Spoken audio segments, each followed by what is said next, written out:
So you get a cheap Roland kit. They're bare bones TDK1. And you get a cheap drum kit. This is the pocket kit from Ludwig. It's almost a kiddie size drum kit. But then you can get one of these Roland triggers. And then, you take the jack out of it, the sensor. You can see how I just used a glue gun to put a plastic stick that I had. And then you want to definitely get the height right on that. And then there's your rim sensor. Get that rim sensor right on there, close to the top, and obviously where I'm doing the side stick, to get a good side stick, that's where my stick is actually going to hit. Far away from this guy so you don't trigger the side stick, but this worked out great. That's the snare. The tom. Now with the smaller diameter tom, I was okay. The sensitivity, I had to turn it up. You can see that sensor in there with just a little metal bracket. But as soon as I got to the larger diameter, you can see it through the mesh head. These piezos, you can get them on Amazon. This is an actual Roland piezo out of that module that I used the parts from. But the larger diameter, you have to have that thing right against the mesh head. Because the larger the diameter, the less it picks up. I had it flipped foam side up, and I couldn't even get it to trigger with the larger diameter.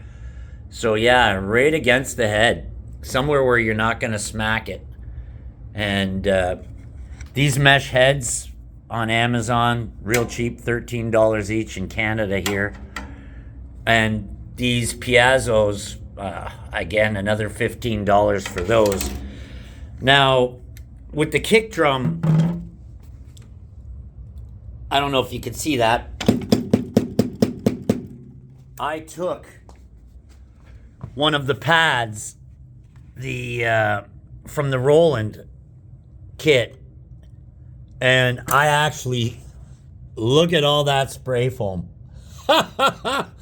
So I took a piece of black foam, cut out a circle, inserted one of these toms. It works incredible. And yeah, hello spray foam. I didn't want that thing to move at all. I'm going to actually put an LED light in there and put some graphics on the front head. But yeah, so I actually put one of these and literally cut a hole around the head. And one of those pads is now the kick drum. But, and then the hi-hat, I removed the foot thing, obviously, and I actually like this hi-hat, the Roland. It's the cheap one. Again, comes with this cheap Roland kit, and you can see, the